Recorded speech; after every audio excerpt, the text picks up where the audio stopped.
Hi, I'm Phil Ball, pastor of Odyssey Christian Church in Jenks, Oklahoma. We're part of the Christian Church Disciples of Christ, and we offer a non-judgmental approach to support your personal journey of faith. After the message, we invite you to keep listening for a presentation from our wonderful band. And if you want to experience worship live, we invite you to find out all the details at www.facebook.com/Odyssey CC. All good. Well, my journey with prayer has really only come into itself in the last 4, 5, 6 years because it was so abstract. I didn't trust it. If I can't see some results, I ain't trusted. I'm a practical, organized, thoughtful, reflective, figure things out kind of a thing. But I've been able to determine from a lot of sources that are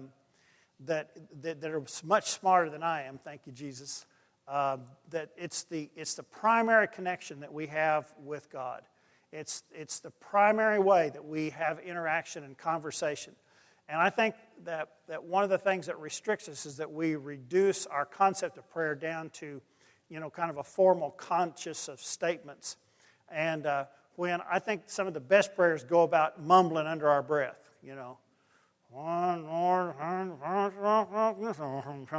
God understands all those sounds, or happy sounds, or however that works. That all that is part of our connection with the divine, and I want us to claim that because I think it's all sacred.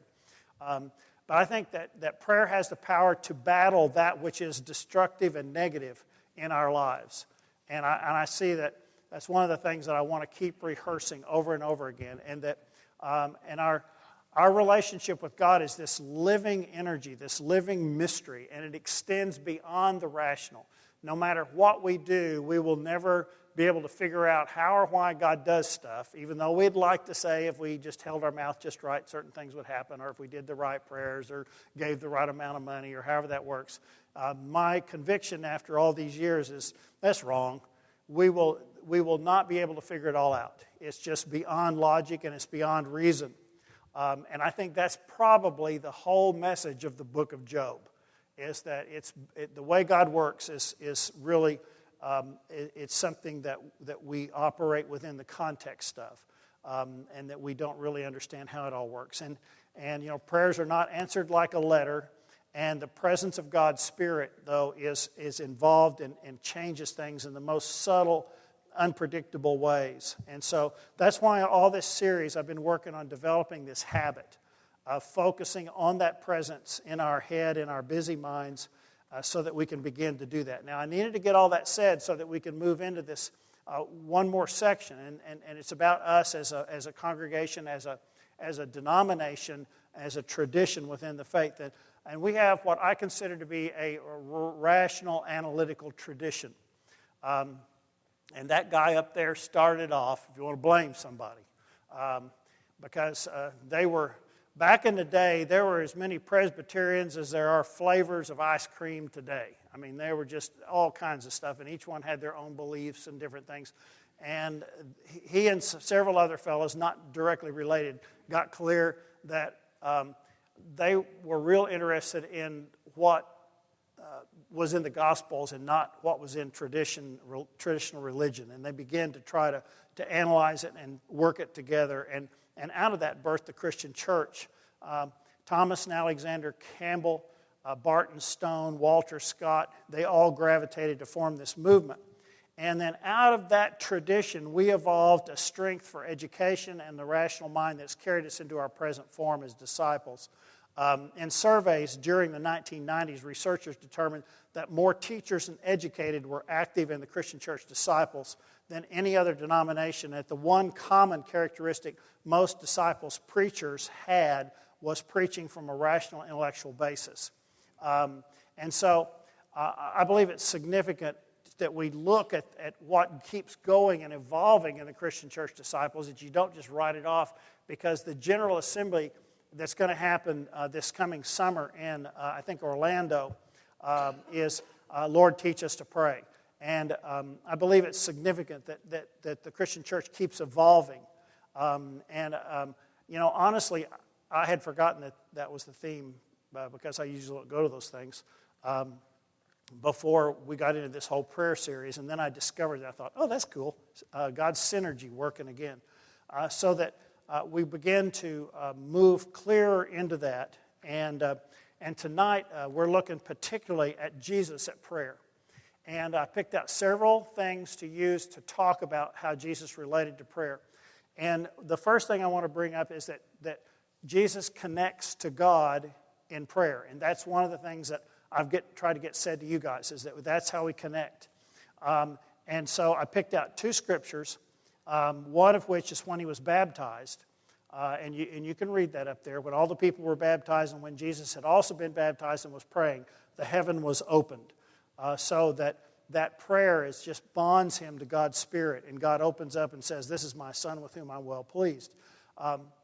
So that I believe that all those characteristics happen when we pray, regardless of whether we pray like Jesus or not. And so in his ministry, though, in that second section, you can see how Jesus spends the night in prayer just before he chooses the 12 people who will be closest to him during his time on earth. Now, during those days, he went out to the mountain to pray, and he spent the night in prayer to God. And when the day came, he called his disciples and chose 12 of them whom he named apostles, et cetera, et cetera, et cetera. And I think that that's really important that we if I could encourage you to do something, if I had a magic button that I could flip and you would do it, it would be that you would have it as a practice to pray before important things that are coming up, even your day's activities. And you don't necessarily make a list of what you want God to do as much as you want God to be involved and bring life in the choices that are made and in the decisions and in what happens. So that prayer guides us and informs us in our lives also. And the most significant times or markers in our lives, it's so appropriate to connect with those divine resources in the turning points of our life, when they're big turning points and we're struggling with things, because I'm convinced that all the big turning points are usually not very clear. They take an emerging process. They're difficult to move through, and that you keep God involved in every little piece of that as best you can. And in those significant decisions, we move into our future. In all these things, we begin to learn patience and trust and how God works. Until you kind of do that, then you don't get a sense of how God's working there. Because I think if you expect God to do a certain thing, like respond when you write a letter to God, a letter right back, and God doesn't do that, and then you say, well, then God doesn't do in prayer. That's, I believe, to be incorrect. I think that God does work in prayer, but it's ways that don't fit our logic. So that's one of the things. Then Jesus prays, and he stayed connected. And I think this is really important. If you look at this, and these are so easy to slide past because they don't have this great depth of theological meaning to them, and all the commentaries, they don't even talk about the fact that Jesus runs off at night and prays or does this something, because they don't know what to say, because nobody knows what he was talking about necessarily. But you know what happens afterwards. In the morning, while it was still very dark, he got up and went out to a deserted place, and there he prayed. And Simon and his companions, which is Peter, hunted for him, and when they found him, they said to him, "Everyone's searching for you." He answered, "Let us go to the neighboring towns that I may proclaim the message." He already had a vision of what he was going to do that day, and off he goes. And I think that's a model for us. And one of the things that I've noticed is that I would hope that somebody would send Justin Bieber off to the mountains a little bit to get himself organized, because he's starting to behave like people that are stressed out, if you know what I'm saying. I mean, it's not. I'm not condemning any kind of behavior, but he's just doing things that somebody said it was what Michael Jackson did. It's like, okay, that's a sign that you need to go take a little sabbatical here, dude, and kind of rest a minute. And so that's important for all of us. And so more than ever, as the word spreads in that second section there, but now more than ever, the word about Jesus spread abroad, and many crowds would gather to hear him and cure their diseases. But he would withdraw to deserted places and pray. They just slide that piece in there, that no matter how popular he gets, he takes time to go reconnect. And I know enough about the music business, because I explored it heavily at one time, that once a musician gets popular, they just keep it going. They just roll it as hard as they can because they know there's a certain limit to it, that it's going to have its peak and then it's going to run down. And so the promoters just push to get them everywhere as much as they can and out as much as they can. And in that process, it's really stressful. And I just want to say that Jesus had to go through that. When you get all these people showing up saying, please heal me, and he has all this care, but then he stops and he withdraws. And so he takes care of himself, even in his popularity. And so that when we take time to withdraw in this world, even though culture does not give us the time, we have to decide to take it. It is difficult. And I expect that if Jesus were not so connected to God, he wouldn't have been able to channel God's energy the way he did into people's lives. I know that when Odyssey started back in 2005, I had a few months between my previous job and when we started Odyssey, and I took prayer ride number 1. And I took off on a motorcycle and went to Utah and spent time camping out a little bit at a big park called Islands in the Sky. And I'll tell you, I think I did it in April. In April, it's hot in Utah. And it's also, there's snow on I-70 when you go over Vail Pass. And there's all these different pieces to it all. And so it was really helpful, and yet it's helpful in such a subtle way. I don't get these massive revelations. So in 2007, I did the same thing, only I went to a different spot. I left one morning, pretty dark, and headed west to Grants, New Mexico. That's where I had reservations at my KOA, so I could build my tent there at KOA. And it was raining between here and there, and that was interesting. And so I took off and drove all the way through Arizona, southern Utah, Bryce Canyon, all these different things. I spent 4 nights out, and the last night out, I stayed in a motel. I was tired of the rocks and the soft thing that I had. And does anybody know where Buff, Arizona is? Oh, wait, Bobby does. Bobby's out there. Okay, it's in the southeastern corner of Arizona, okay. But it's got a couple of nice motels, I'll tell you, if you're ever out to Buff, Arizona. And I started home. And I'm seeing all this stuff, and you're just out there, and you're just in a zone. You're just praying, but you're not saying words.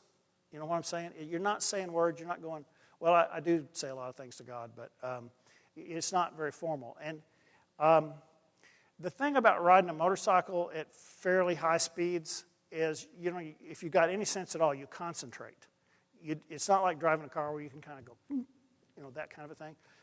You're just always paying attention. And so I was driving from Shiprock down to Albuquerque on Highway 550, which is a state highway, but it's 4-lane. And I'm rolling along down through there, and I don't know how fast I'm going because my speedometer is inaccurate. It reads a lot faster than it really goes. I keep thinking I'm going to get my daughter to take my wife's car on which speedometer actually works, and I'm going to take me a magic marker and drive down the highway, and she's going to run at 55, and I'm going to make a mark right where 55 is, and I'm going to make a mark right where 65 is, because it's not where the speedometer points, let me tell you.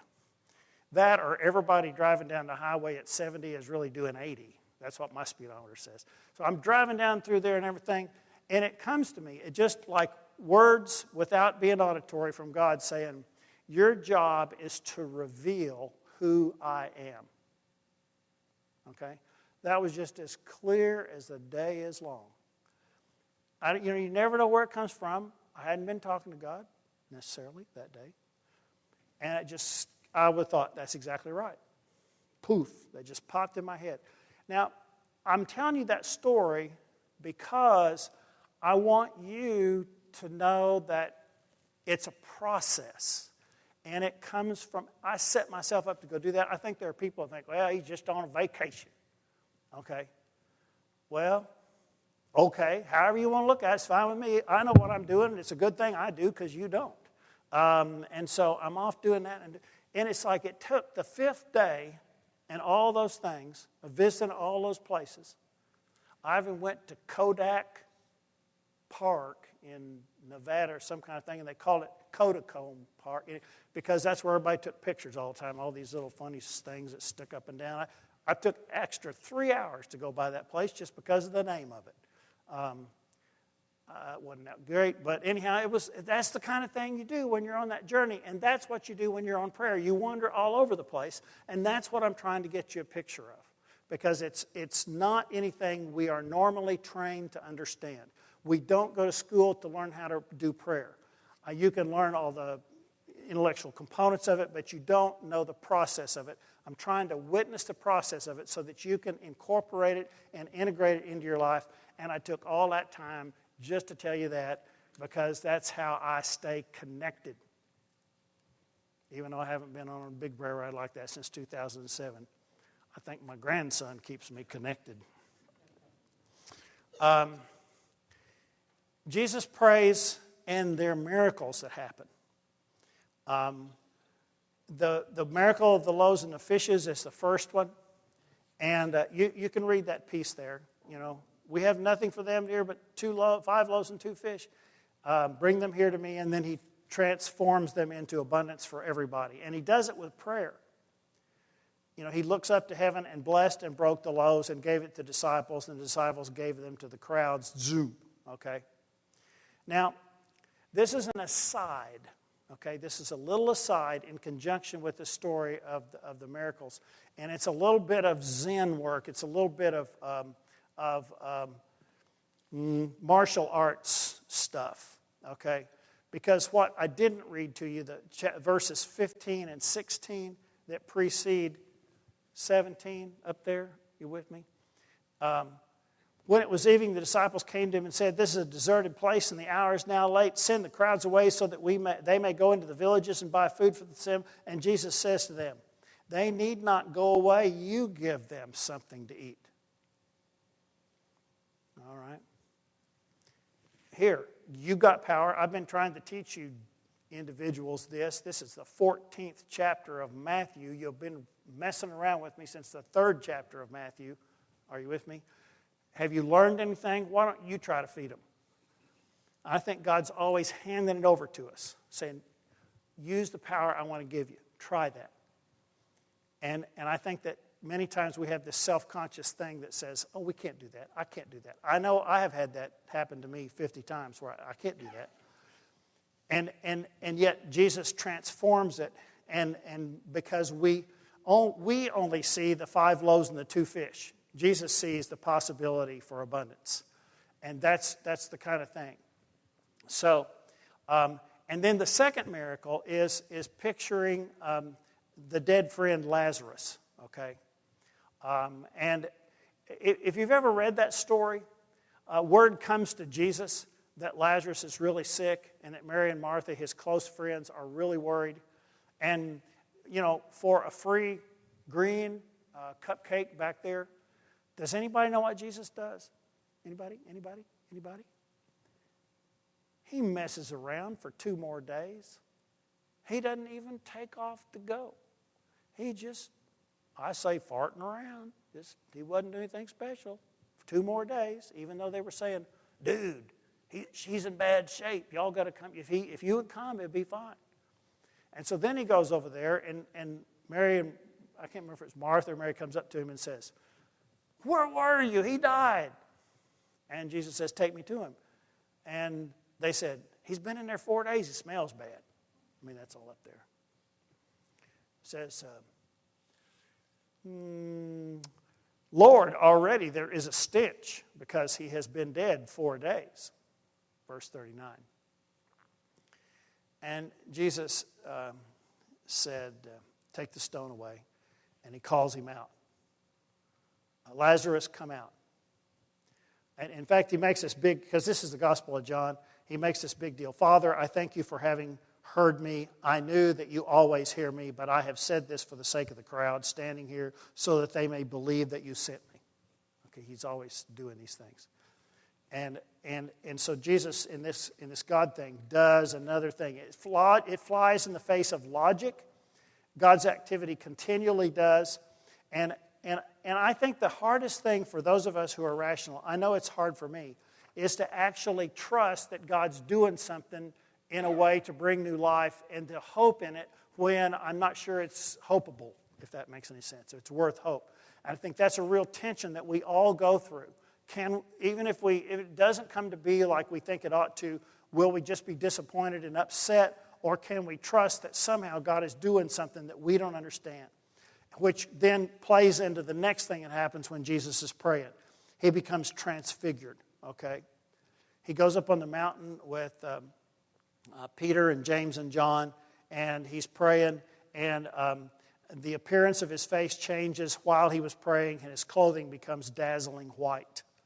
Now, I don't expect that to ever happen to me. I'm not speaking for y'all.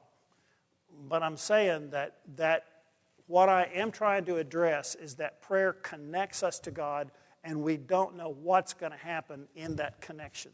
That God's power and source is something that is beyond logic and beyond the ways of this earth. But I think it's important to understand and to know that goes on. There's a tradition that happened with Moses when he came down from the mountain after receiving all the laws and the commandments and things. And so that prayer leads to transfiguration. Well, I know for sure that prayer leads to transformation within us. And this is the final prayer piece that I wanted to lift up. And it's, I can believe it's probably the most powerful piece for me. Next time. Thank you. Is that, did I skip a page? Okay. Nope, I did all right. That it's the Garden of Gethsemane business. And it's really the most dramatic piece between Jesus' human side and Jesus' divine side dealing with each other. I would even say that all of us have that same human-divine interaction that goes on. And he went, as is his custom, to the Mount of Olives, and the disciples followed him, and he reached the place, and he said to them, "Pray that you may not come into the time of trial." And then he withdrew from them and then knelt down and prayed, "Father, if you are willing, remove this cup from me, yet not my will but yours be done." That is the dance. He allowed his physical self to say what he wanted, and he allowed his spiritual self to commit his trust to God. And I think that is the dance that we all are challenged to participate in. It's the movement. And I'd hate to talk about it as a balance, because I don't think it's a balance. I think it's a movement, an interplay that happens between the two sides of us. And Jesus represents that honestly, and that is such a great gift that we see him reflecting that same struggle, if you would, between the life in the body and the life of the spirit. And so I would just hold up one thing to you that I think is helpful and interesting. I was listening to a person talk on one of the YouTube videos I sometimes listen to, and this individual talked that she said that when a person has their life, I'm going to call it interrupted, to the degree that they give it over to God. You know, it's usually, in my opinion, it's one of those lives that back in the days of the 70s that used to, at Lay Witness Mission, they'd have sin contests to see who had screwed up the most and then was saved by God.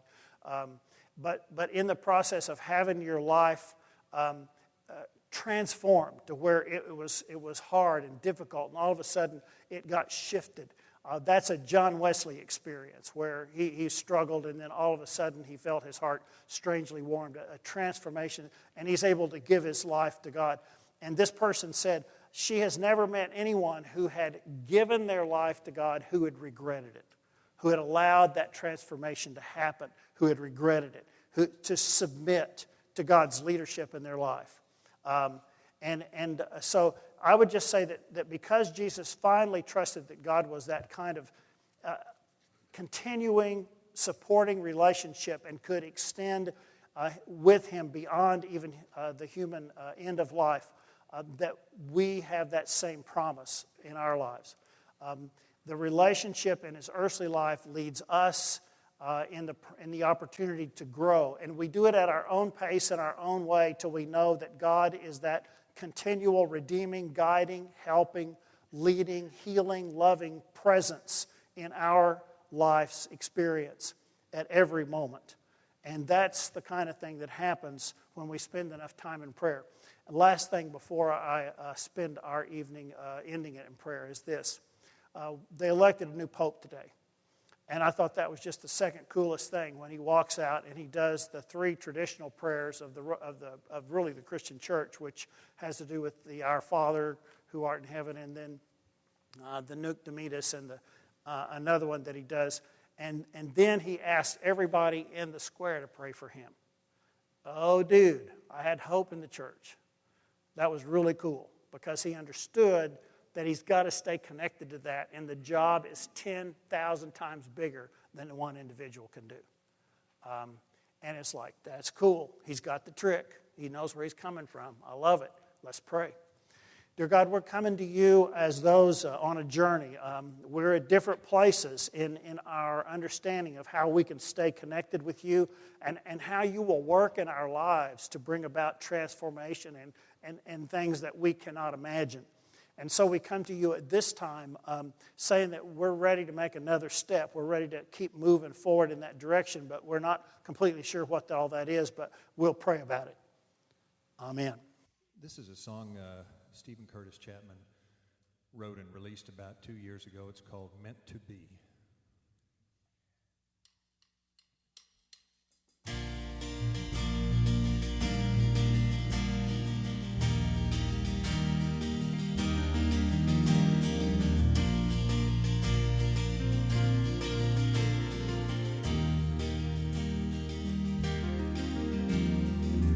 Long before you drew your first breath, a dream was coming true. God wanted to give a gift to the world, so he wrapped it up in you. Every step that you've taken, every move that you've made is part of God's plan. You were meant to be touching the lives that you touch, and meant to be here making this world so much more than it would be without you in it. You were meant to be bringing the gifts that you bring and singing the songs you've been given to sing. You are perfectly, wonderfully, beautifully meant to be. Yeah, you were meant to be.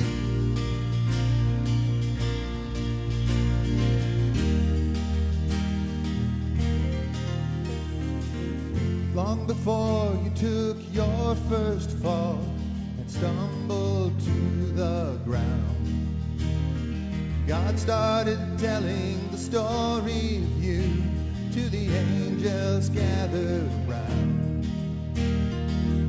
Every failure and victory, everything in between is all in God's hand. You were meant to be touching the lives that you touch, and meant to be here making this world so much more than it would be without you in it. You were meant to be bringing the gifts that you bring and singing the songs you've been given to sing. You are perfectly, wonderfully, beautifully meant to